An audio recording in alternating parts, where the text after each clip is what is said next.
Thank you, Dave. Thank you, everyone, for being here tonight, and a special thank you to the veterans that are in the room. We all owe you a debt that we'll never be able to repay. My name is Phil Moffett. I'm a businessman from Louisville. I've never run for public office before, and I'm the only the only candidate in this race that is not a career politician. Mike Harmon's my running mate. He's a state rep out of Danville, Kentucky, and he and I have put together what we call the Four Corners platform.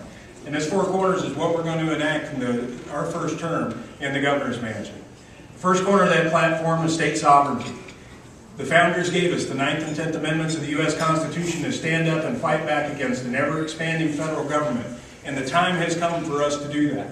We have to get the EPA out of our coal fields, the FDA off our farms, and we must band together to fight Obamacare and get it repealed and shoved back into Washington where it belongs. The second corner of our platform is about jobs. Folks, our personal income in Kentucky over the last 10 years has only grown 4.3%, not per year, for the whole decade. And the reason we don't have personal income growth is we don't have companies coming to Kentucky trying to hire our people. And the reason is our tax system.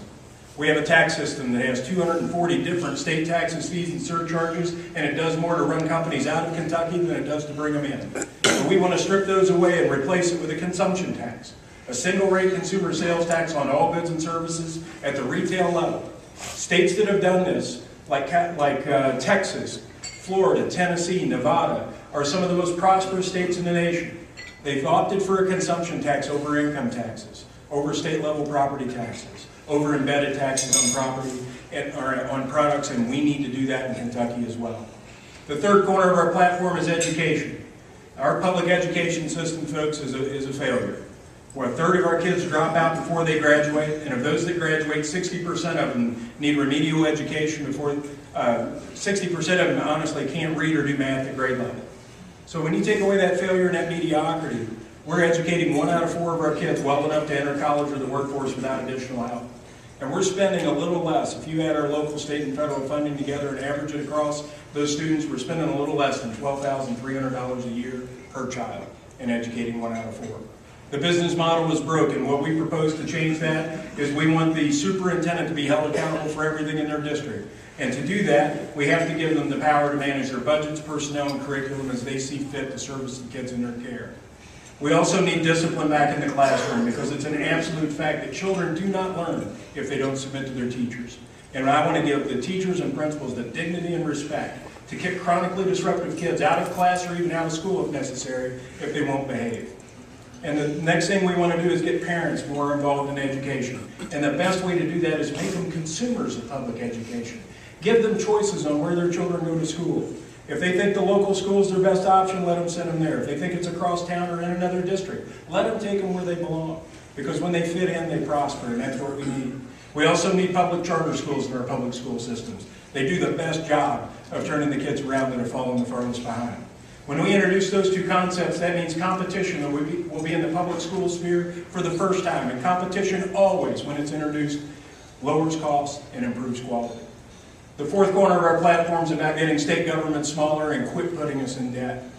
10 years ago, we owed about $3 billion as a state. We had $3.5 billion in municipal debt, and our public employee pension plan was $500 million overfunded. But if we fast forward 10 years to 2010, our municipal debt has grown to almost $10 billion. And our public employee pension plan has gone from $500 million overfunded to $34 billion underfunded.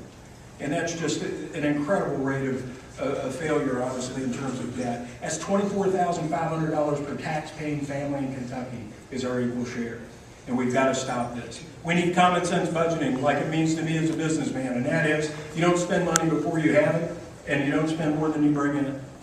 We also need to turn the public employee pension plan around and keep it from being a defined benefits program and convert it to a defined contribution plan. People that are already retired or near retirement, we need to live up to our obligation. But we need to draw a line somewhere, and if you're behind that line, you need to move to a defined contribution plan. And we can get out from underneath that debt within a generation. Now, I know I've covered a lot of things tonight, but there are a couple of things I want you to remember. One is this. Forbes magazine ranked us as the worst run state in America in October of last year. The headline said the worst run state in America, not California. And in the body of that article, it went on to congratulate Kentucky for saving California from the disgrace of being last. And honestly, folks, they're the laughing stock. You just laughed about it. They're the laughing stock of fiscal irresponsibility. And we're worse than they are. We must stop doing that. We also need to take note of Moody's Investment Services, which reduced our bond rating to a AA2 recently. That means we pay more for every new piece of debt that we sell on the open market, and your cost as a taxpayer is going up. We have to stop this. In business, folks, results are the only thing that matter. At the end of the month, at the end of the quarter, at the end of the year, no matter how hard you tried or what your intentions were, the results are what you look at.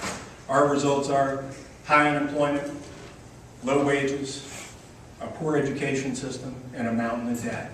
If you're happy with those results and want more, keep re-electing the same people over and over. But if you want to change the course and go with common sense and get a businessman in office, vote for Moffett Harmon. Thank you and God bless.